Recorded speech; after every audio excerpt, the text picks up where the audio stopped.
I don't remember ever going to school on only one day where there was never laughter. There was always a giggle. There was always something going on. You know, considering what we've gone through in a pandemic, sort of 2020, the kids, you know, to deprive children of that, it was enormous. You think every day we went to school there was a laugh.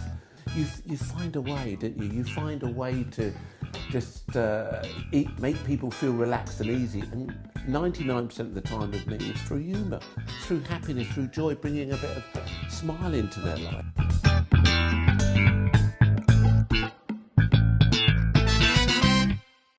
Welcome to the Humourology Podcast with me, Paul Boross, and my glittering lineup of guests from the worlds of business, sport and entertainment, who are going to share their wisdom and their use of humour with you. Humourology is the study of how humour can dramatically improve your business and your life.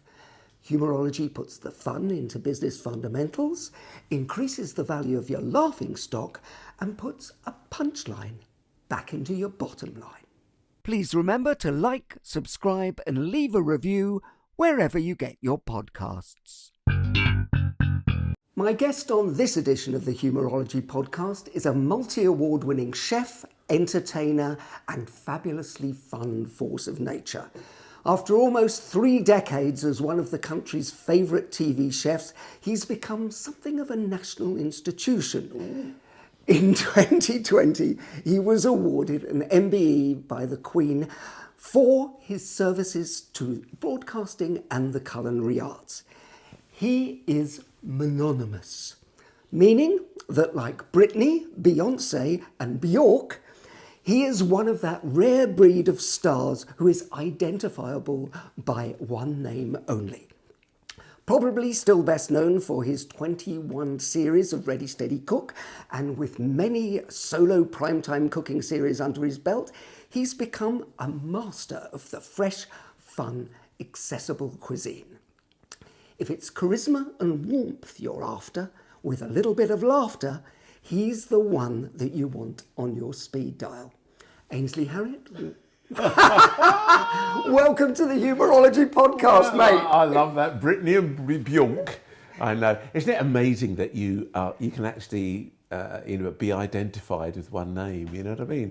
Just Ainsley. I've never really thought about it much, but people do say Ainsley and they kind of think it's me. So, yeah, good. I've been looking forward to doing this with you, actually, because, you know, I've known you've done loads of other people before. You've been seeing other people behind me. Yeah, you have.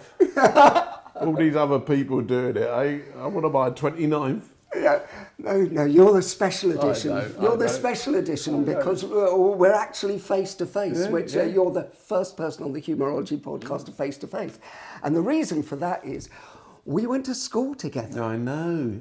Not that long ago. No, it's got to be 15 years. At least.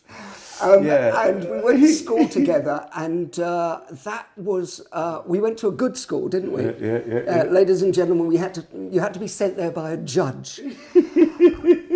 How many times have I heard that gag? Isn't it lovely? And I love it still. You know, it's just certain things that you want to hear time and time again. It's like a good bit of music that every time you hear it and you know all the words, it just makes you feel good, doesn't it? Yeah, it does. Well, before our listeners, we went to a big comprehensive school, 2,000 boys. With a planetarium? With a planetarium, which we weren't allowed in very much because it was for other schools. But we did have a planetarium, but 2,000 boys. Yeah. And it was, as was described by mutual friends of ours, a zoo, basically, wasn't it? I mean, and it was 12 classes in each year, streamed, and it was fairly crazy. Was having a sense of humour important to survive? It wasn't important, it was imperative. It was one of those that, you know, when you've got that large mix of people, as we all know, I mean, across all boundaries, doesn't matter, you know, different classes of people. Some of them could quite easily have gone to Eton, some of them could quite easily have gone to Borstal. There was that diversity there. It was unbelievable. But what a mix, what an education. Do you know, people talk about what do you go to school for? And you're just not mixing with just one type of person. You're mixing with everybody. And, you know, there was a real integration of cultures and people. And that was reflected in teachers too. It was fantastic. You think of Dar and, you know, you think of Co-Bond and back us. These were our teachers. These were our teachers, and how diverse were they in personalities? And that very much reflected on the kids too. And how brilliant were they? Do you remember the guy, I don't even know, I was mentioning Watson, who was just, did nothing but kind of ingrained himself in working things out and was always brilliant at exams. And I remember once he got one of those little, what's those things that you put your pencil in and you twirl? A compass, a protractor? Yeah, like a compass thing that you draw. And he'd take the pointy bit of the compass, he'd grab a bit of chalk, and he'd gradually bore out very gently the top of the chalk. And then he'd get a swan match and put it inside the chalk like that and put the chalk perfectly. The teacher would come in, all right, boys, sit down, doesn't matter whether, female or male teacher. And they'd pick up the chalk and they'd stand on the board and the fire would shoot out of this chalk. And we'd all have to sit there keeping straight faces like this, thinking, oh, genius, absolute genius that you'd be able to do things like that. And, he went on. He's hugely successful in life, hugely successful. Yeah, but he was in one of the lower streams and actually... He's in my class, Paul. What are you saying?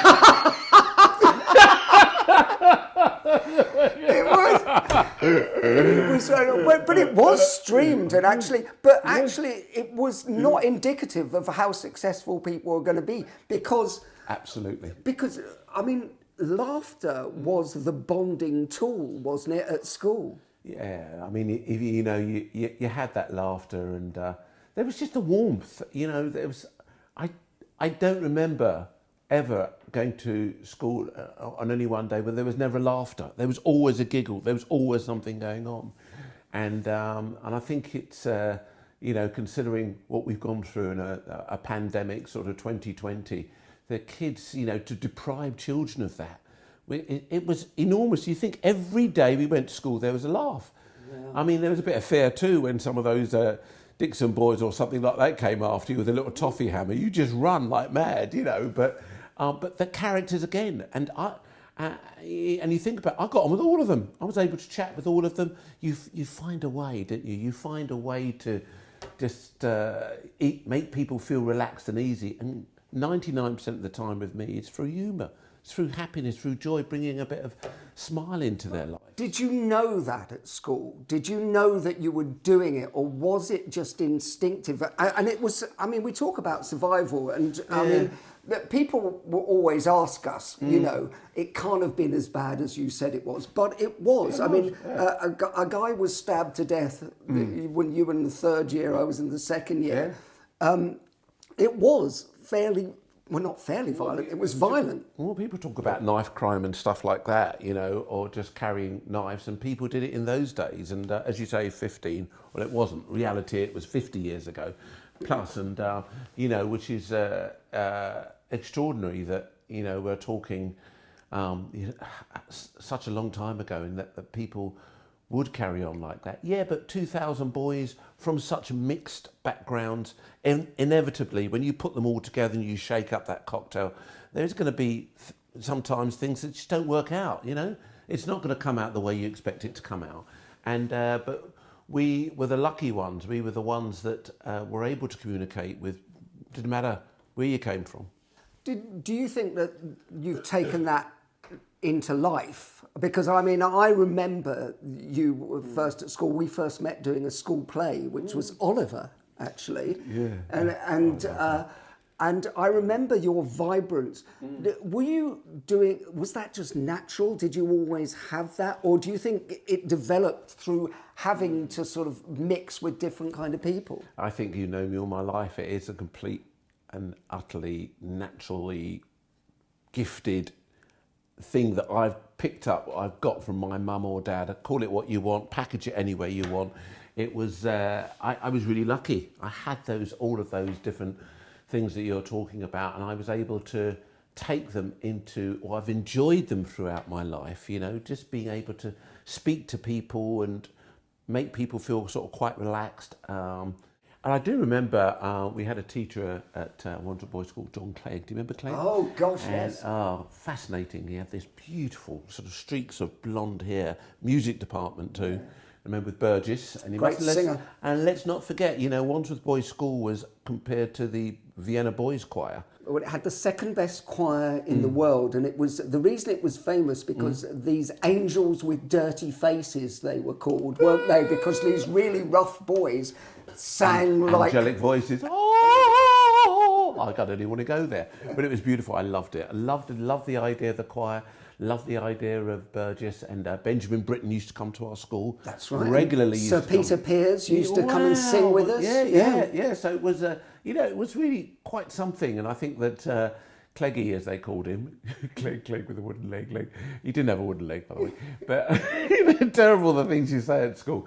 And he always used to say, God, he said, you will be successful in life, Harriott. He said, look at you.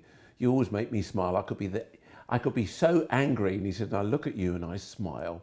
And the first day he started at Wandsworth Boys' School was our first day at school too. So he took us in Alpha and, built up a fantastic relationship with him. And many years later, had a few pints with him down at the Gardeners. Oh, the Gardeners Arms, a very famous place. Yeah, teachers used to buy us pints. I know, that was extraordinary, wasn't it? You mentioned your influences, your mum and dad, Chester and Pepe. They were extraordinary people. Your dad was in show business. Do you think some of that sort of, va-va-voom, that bon... Definitely. We are a product of our people, aren't we? Our parents, they bring us into the world. My mother being an absolute superb cook and wonderful entertainer in her own way, as far as her family were concerned, and not just immediate family. When she got together with her brothers and sisters and stuff, it was just that there was just laughter, there was energy in the house. My Uncle Tim would walk in the door and say, "Peppy, that smells sweet, girl," and she'd been cooking, and she just shut up your mouth, she'd say, tell him to shut up, and there was this lovely kind of banter. And that's what you grew up with. You grew up with that energy, and it revolved around food. And I think my father probably had the same thing. He was, even though my parents divorced and moved on many years later, at those early days, he was around and he loved it. And I used to sit in that front room. Underneath the table, there was a big bluff and a piano in the corner there, and I'd sit under there and I'd observe, and I'd just look up and look at all of his friends and people that were coming. Some of them famous names like Bob Monkhouse and stuff like that would come and sit there. But they were all in show business together. No one was above their station. They all did gigs. That was your career, and they'd all come and they'd hang around there, and the different, some of them that hadn't made it big on TV. And my mum would come in with bits of food on the tray. Oh, Pep, that's lovely. And little bits, and they'd have a little bit of a little drink going there. She'd make a little punch or a little bit of lemonade, or around about Christmas time, there's a bit of eggnog or something like that. Just lovely stuff, And all of that combined together is part of my makeup. The laughter, the joy, the cooking and everything, and the exuberance. Your personality is your personality. My sister and brother are different to me. Doesn't matter. They're the same family, same roots, but we are different. That's why we get on. But we're twins. Yeah, exactly. But you mentioned banter, which I think is very important, especially for people to understand that if you're growing up with that banter, it comes easier, and that means you can fit in easier, because if you can tease, you can play. Yeah. I think playing is one of those things that you do best, is that you play with people, you will tease, you will banter with them, you'll cajole them. Oh, absolutely. And I'm not even aware of it. I don't go in, it's not like a process you think, right, I've got to do this, I've got to do that. It's, if you've got it, if you have that ability to kind of mix with people and make people be at ease, then I think it's one of the absolute key things, Let's not forget what the great Maya Angelou used to say. She said, people forget what you did. People forget what you said, but people never forget the way you make them feel. And feeling is, it's like you coming out of a fantastic... What do they sing about? I don't know. What do they do? Well, they were on stage about... But I feel fantastic. And it's like, for some people, they get that buzz when they go to their church, when they go to their religious kind of gathering or something like that. Some people get it from going to football or rugby. It's why we've been deprived of that.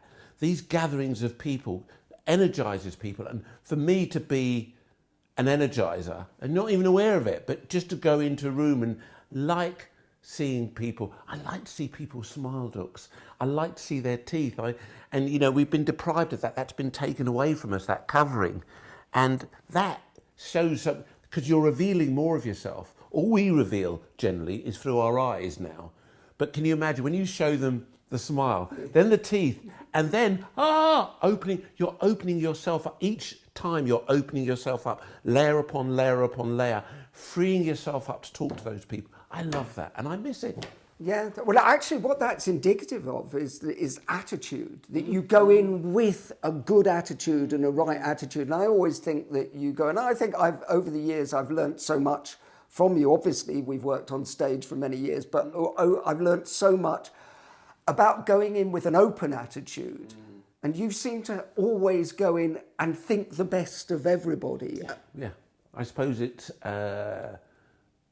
being brought up in a household where there obviously was energy, but seeing how my mother adapted. You know, we both come from parents who immigrated or immigrants, and they've come to this country, how they integrate. They want to be accepted. Let's not forget that. It's one of the reasons, you know, she came here and instantly within weeks we were linked with St Luke's Church, the local church of England, because it just meant that you become part of a community. You get to know local people. And we weren't the only ones. What was interesting, there was the Vincent and Dino Salafino, Mr. and Mrs. Salafino, the Italian family. And there was the Wong, Auntie G and Uncle Willie, the Wong family. There was the Greeks, the Scudamore family. There was, what's his name, the Khans. You know, I'm talking about a whole cross-section of people from different parts of the world that were not necessarily associated with Church of England. They probably came from different religious backgrounds. Yeah. But in order just to be able to mix, in order to settle in. To assimilate. Yeah. And this is what we did. And when your parents bring you up like that, then it is about making people feel comfortable, accepting you. You're not a threat. And I think that's what it is. I'm not going to threaten you. I'm smiling with you. I'm making you feel good. And, you know, some people do have what they talk about, a chip on their shoulder about being aggressive and stuff. I've never had that. It's not because I don't feel tensions and I don't think, it's just that I want people to feel relaxed. And then I start to feel relaxed. And then, you know what? Sooner or later, we're having a cup of tea and chatting. Well, it's funny because in psychology, they say that if you want anyone to go into any state, you have to go into that state first. And I think it's very useful for people to take that away and go, look, somebody who's mastered this attitude, this state, that's what you're doing, is you're going into the state first and you are being relaxed, open thing. And the other thing is that the smile you mentioned, that actually a smile changes the way your circuitry in your brain goes, makes you feel better. But what it does is it also makes the other person think you're friendly. And it was Victor Borg who said, a smile is the shortest distance between two people. Yeah, and how true is that? How true is that? And, you know, and it served me worldwide. All the places that, this is from the early 90s, of travelling globally, making all these programs, meeting fascinating people that speak a completely different language. But hey, the smile and the food is universal. It just brings people together. You're sharing. It's almost like the breaking of the bread, sipping the wine, sharing the same vessel and stuff like that. All those things, you know, that's how people come together. That's how you unite people. And, you know, we found that way. And it's down to our family, down to our people.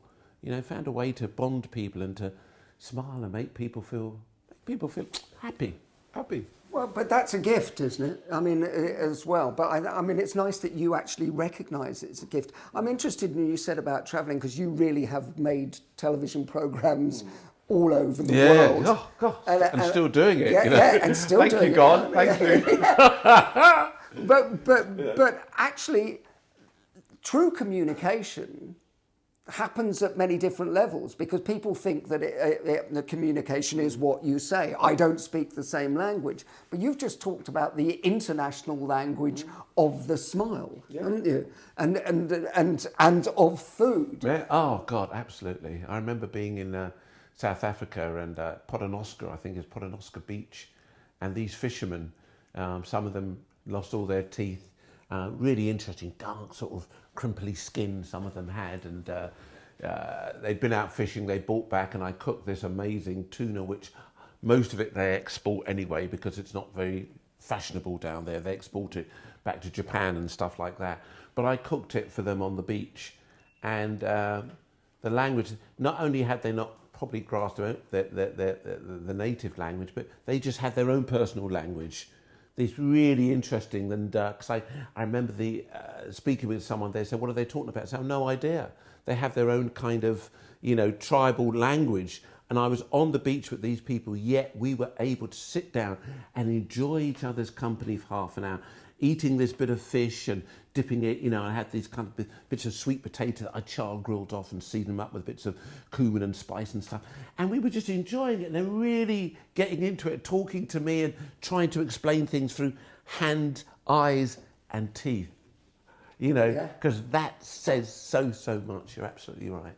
So I mean, you've travelled everywhere and made all these programs. Have you ever had any problem ever not being able to connect with people when you? Not really. I think that people are a little bit cautious because of the nature of the world that we live in.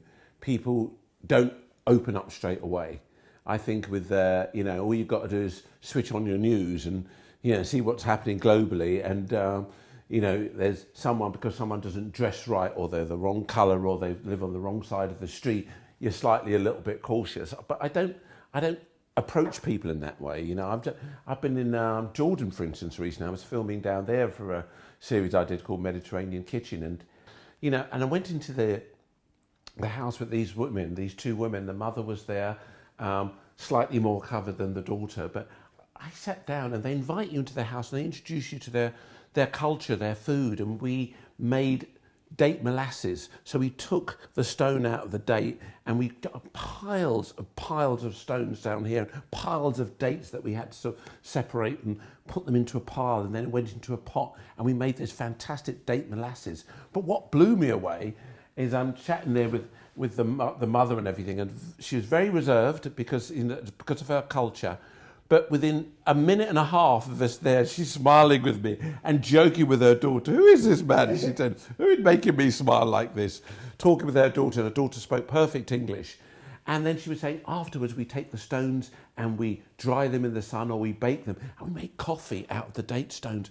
And I was just like, wow, here comes the coffee, And just the special moments that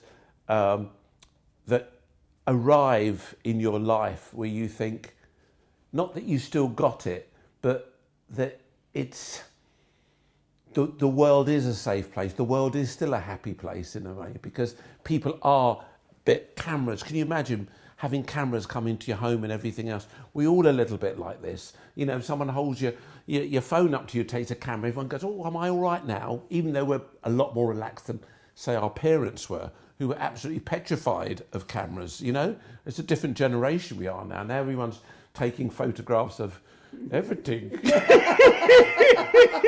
They are, aren't they? And sharing, of course. But to be in that room, that kitchen, with those people in the modern era, and think that, 1 minute I'm going in there thinking, are they going to allow me to be who I am and everything else? But you don't even have to think about it, because the smile, the communication, the energy that you give off, the way they picked up on it, it was just so special. And it just kind of think, we're human beings. We are human beings. Doesn't matter what religion where you come from. We're human beings. We should be able to communicate with each other, feel comfortable with one another. Well, I think you used a really interesting word, which is energy, and the having that good energy. I mean, that translates to everyone. I mean, you and I, for our listeners who don't know, used to do a double act for many years called the Calypso Twins. Look it up on YouTube, folks. And look around us. see you people, everybody there sitting all together. Look at you. You look at me.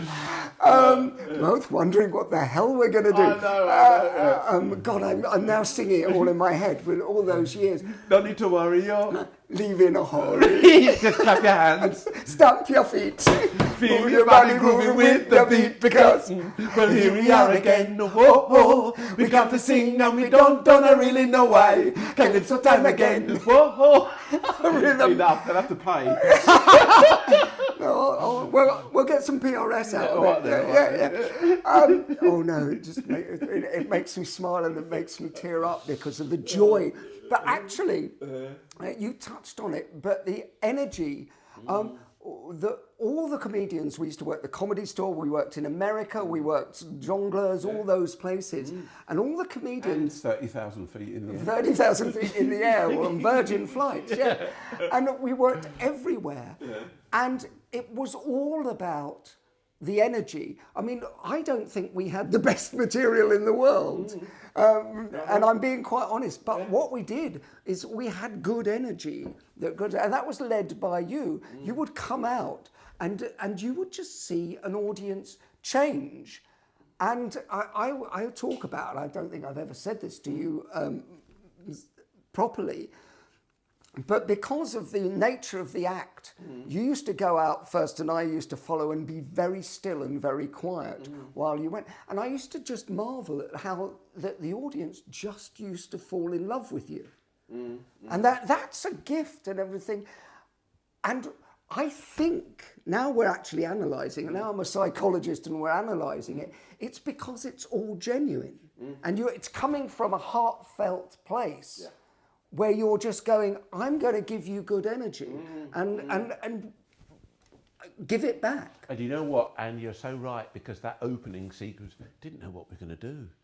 You know, you'd be pacing up and down in the background thinking, no, you've got to do this, mate, you've got to do that. So I don't know till I get out there, till I see the people. Isn't that interesting? You see the people, you connect with them, the eyes, the feeling, the vibration and everything else. And then it happens. Up until that point, you don't know. You just don't know. It's a bit like Billy Connolly, you know, when he used to walk out there, you don't know. Every night it's going to be different. It's instinctive, isn't it? But actually, I think there's a very special ability to turn off the conscious mind and just trust the unconscious. And it's a trust exercise, isn't it? Where you just go, I'm going to go into this with all good intent, all good love in my heart, all good, and then... I'm going to instinctively play off whatever happens. Yeah. I mean, I'm unpacking it really, but I think that's what's happening, and I think that's what the people who do it really well do it. And I mean, for our listeners to take away, you know, it isn't about going when you go for a job interview, going, okay, I must, do these things, say these things. Look at the person that's interviewing you.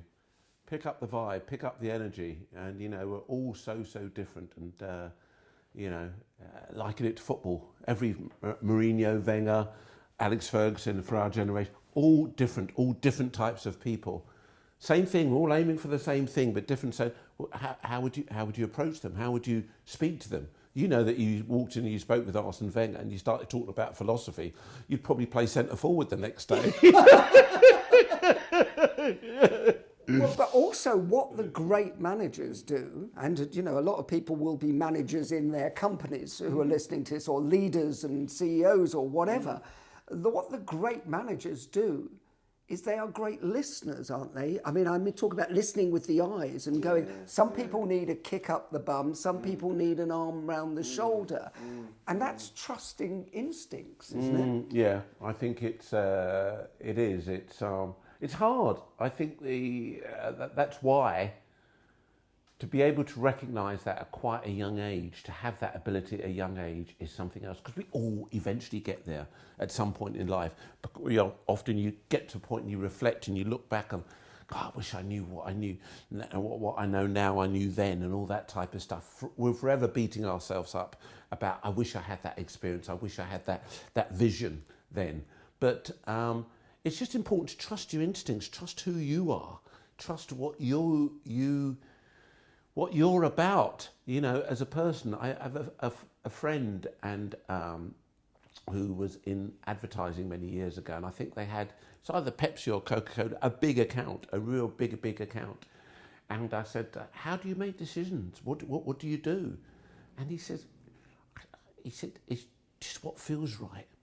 He said, it just feels right. He said, and luckily he was able to survive 10 years in a job of making decisions based on how he felt it felt right.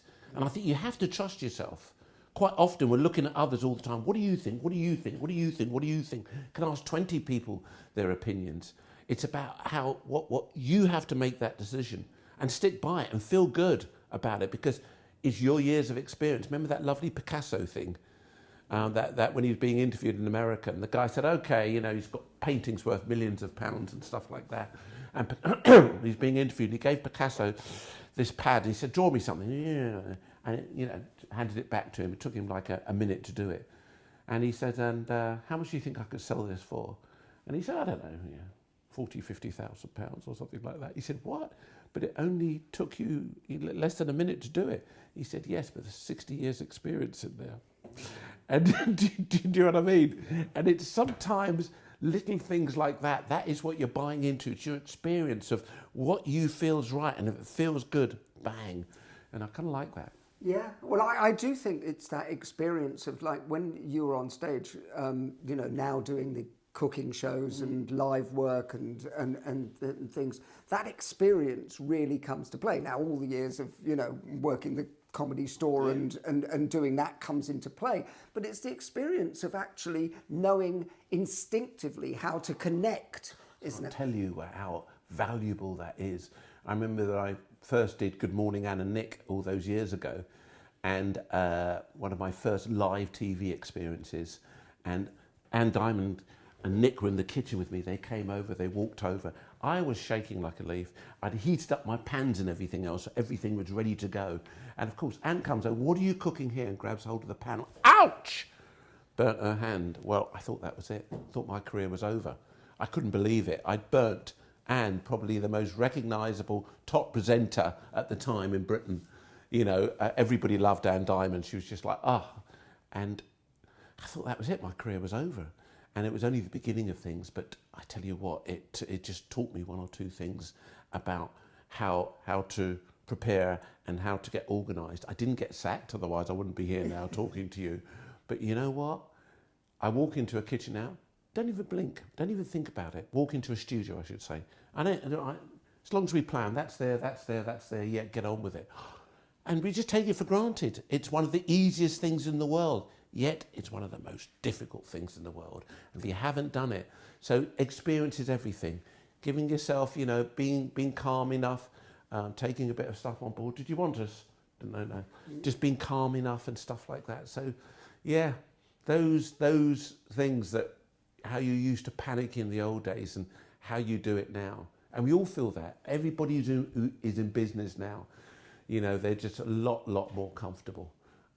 Thing that I find a little bit surprising now is how we expect to, instead of looking at people instinctively and looking at what they can bring, the charm and everything else, we tend to look at their business, we tend to look at what they've achieved in life. And I met a guy the other day and he said, I didn't leave school with any O-levels or anything else. I'm in charge, senior director or whatever, CEO of my company, and I won't employ anybody now unless they've got a degree. And I said, well, why is that? And you know, it angered me in a way, because I kept thinking, you know, all you're looking for is the success of your company and what these people could bring, instead of looking for people and what they can bring to your company and what they're going to do for you. You know, it's so important that we identified with that. Certainly, when I was in the kitchens and people would come for an interview, it wasn't the fact that they'd worked at the best restaurants or the finest hotels. I was interviewing that person. I wanted to see what they could bring. When they came to, of course, they needed the experience. They wouldn't be there unless, you know, they were looking for a trainee position or something like that. Well, I think, because as you know, I work with training big organisations around the world, and I won't name the organisation, but there was an organisation, a very big organisation I worked with, who said that we only employ people with a first-class degree from a first-class university because we can get the best. And I'm like, well, hold on, you want salespeople because 60% of them were sales. And then they go, well, that's what we bring you in for, is you can teach them that. And I go, why not employ natural salespeople, kind of people we went to school with, who had that natural nous. And hunger. And ability with people to do it. And so they would employ me to teach people with no natural instinct or ability to teach people or to connect with people. Had a first-class degree. They had a first-class degree. And I said to them at one stage, and maybe you'll like this analogy, I said, that's like being the Arsenal manager and saying, we're only going to look for players who went to Oxford, Cambridge or Harvard. And you go, well, that's madness, isn't it? I know. And you go, oh no, but we want the best players. We want the real thinkers to go, well, it's... And I think that's a shame that everything, and you brought it up, that a shame, and I think people in business can learn that there's all this untapped, amazing sort of talent out there if you'll only develop a pipeline.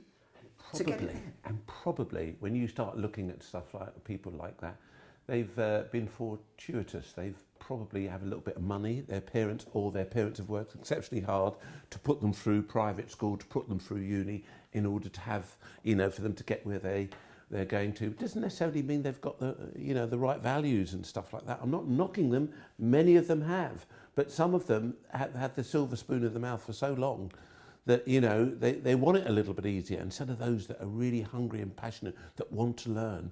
And that in itself is a skill. That ability to interview someone, see the hunger, see the joy of them wanting to come and work in your industry and really passionate about it. And I used to cook with my mum, I did this, So a guy hasn't even been to catering school, but some of them, they just say, oh yeah, and I cook with my mates, and they're interested. They're the interesting ones. They're the ones that want to develop. They're the ones that perhaps will one day open up their own business and have their own ideas of how things work and how things blend and how things come together. These are the real values that you look for in life. And, it's people like us, I suppose, who are out there and can affect the next generation. Hopefully, please. I don't know. And what do you call it? Pedagogy, which is one of the funniest words, I think, is pedagogy. You don't quite know what it means, but it means about what's your pedagogy? And someone said it to me one day, and I thought, what are they going on about? I thought it was a bit cheeky, but in fact, it's what's your style? How do you do things? What's your pedagogy? What do you bring to the table? How are you going to influence me? And I just thought, wow, that is fantastic, because it's something you never forget, and you there want to share even more. You want to share your passion more, because someone's addressed it, said, this is why I'm passionate. Because sometimes we're never asked, why are we passionate, Well, I think the passion is the main thing. I always think it's the first thing you should look for when you're employing anyone. Are they passionate? Because passion sells. And if you want to, and the reason you're successful is because you are passionate about food, you're passionate about people, you're passionate about life. That's what's selling. And also, the funny thing is that the camera doesn't lie. The camera can actually feel the thing. You're walking into people's living rooms all the time. I mean, it's the same as walking into somebody's living room. But the honesty, the truth behind that is what's really important. We often say that. About TV, why people feel so comfortable. Quite often, why they get excited when they meet you. They've invited you into their home through the screen, and they're sitting down there enjoying you in their comfort of their space. So you're like one of them. You're in their space with them. But you have to be authentic. And Oh God, yeah, they see through it. It's like watching EastEnders and a bad actor or someone comes along. You think, get them off. Yeah. You can't believe them, you know. Now we've reached a part of the show called Quickfire Questions. Ooh. Do you like the jingle? Quickfire Questions. The jingle was by Spike Edney of Queen and produced by Steve Hayworth, old mate. Good jingle, isn't it? Lovely. Oh, love a bit of that. Thank you. Lovely. Yeah. Quickfire Questions. Who's the funniest business person that you've met? Well, that's an easy one. There's probably my agent, Jerry. And I think it's... Jeremy Hicks. Jeremy Hicks, the most wonderful sense of humour. I sometimes get on the phone to Jeremy at 6 o'clock in the evening, and at 9 o'clock we're still talking. It's just unbelievable. If we've got the time, we certainly make the time. And I think that's one thing I love about the person, is just that, especially in the past year, is that you feel relaxed talking. You don't even notice the time. You have no idea how long you're talking to someone, because it just flows, but it's just funny. He is funny. He is. Well, I've known Jerry for 35 years as well, and he is one of those people who's got an encyclopedic mind for comedy, hasn't he? And he loves the old shtick as well, and lines and doing things. Beautiful banter, absolutely beautiful, and he's just a really lovely man and a good friend. But humour is right up there. He's been connected with it for a long, long time. And, we've travelled all over the world together doing various things, and, we still find things to laugh about. And we have a history of laughter. And when you have a history of laughter, you're never hungry. It's always there. Do you want to tell the story about when you have breakfast with him? Oh, breakfast is a revelation when you go for breakfast with Jeremy. He's just kind of... he always reminds you it's the only meal of the day where everything goes back to front. And I'd say, what do you mean by that?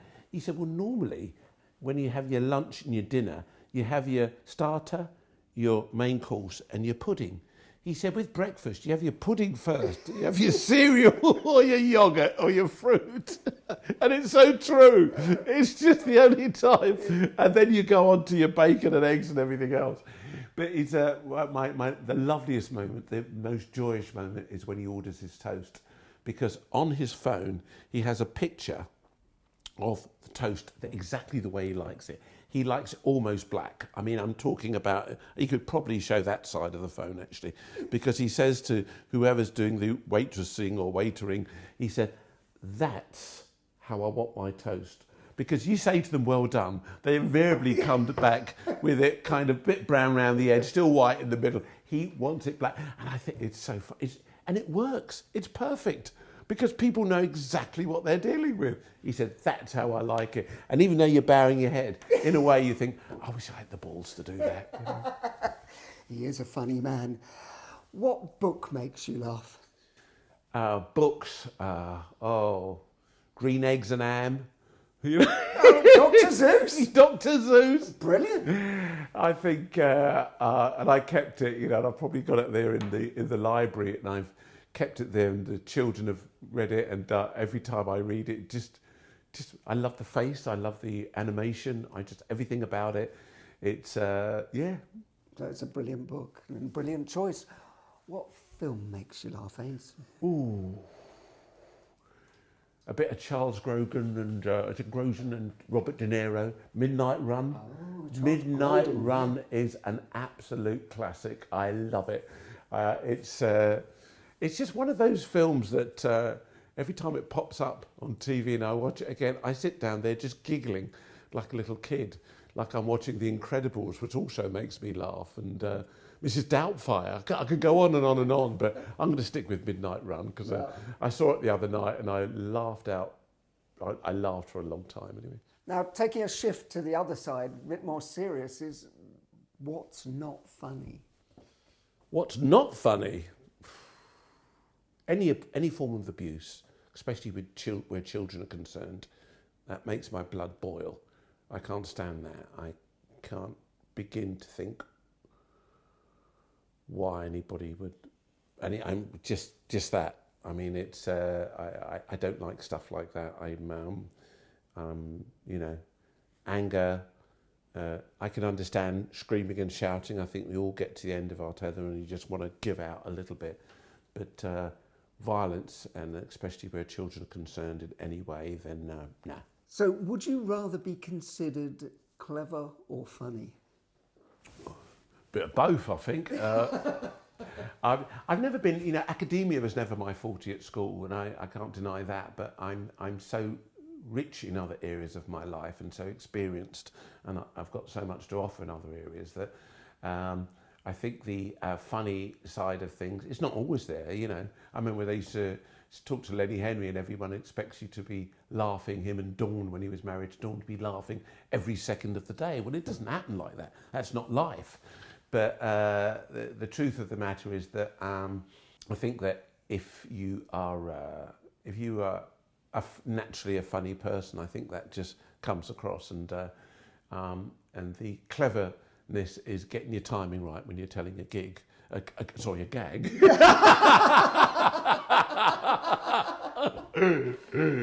The final question on the Humourology podcast is desert island gags. Oh. You can only take one gag to a desert island. What is it? I've been telling this gag for 20 years, maybe more. Maybe I heard it 20 years ago and it's been around forever. But it's about the old boy who wants a pair of cowboy boots. He's 80 years old and eventually builds up this confidence to go and buy himself a pair of cowboy boots. He puts them on, he says, oh, these are absolutely great. Really look at the business. And he goes home and his 78-year-old wife's there out in the kitchen. He walks in the kitchen, he says, Ethel, he says, do you notice anything different? So she turns around, she looks at him, she says, no. He says, so he goes upstairs, he takes off all the clothes and all he keeps on is the cowboy boots. And he goes back downstairs and he walks into the kitchen and says, Ethel, do you notice anything different now? She turns around, she says, no. He says, look properly. She goes, well, it was hanging down yesterday, it's hanging down today, and it will probably be hanging down tomorrow. He said, the reason it's hanging down, he said, is because it's looking at my new cowboy boots. And she said, you should have bought a bleeding that.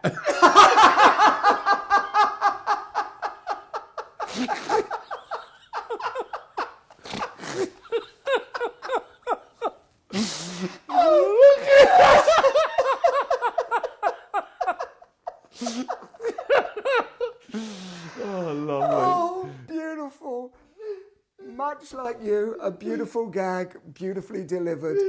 It's been a beautiful interview. Thanks, Ainsley mate. Harriott. Thank you so much. Where's your at? Oh, let's cook something. The Humourology Podcast was hosted by Paul Boross and produced by Simon Banks. Music by Steve Hayworth, creative direction by Les Hughes, and additional research by Helen Sykes. Please remember to subscribe, like, and leave a review wherever you get your podcasts. This has been a Big Sky production.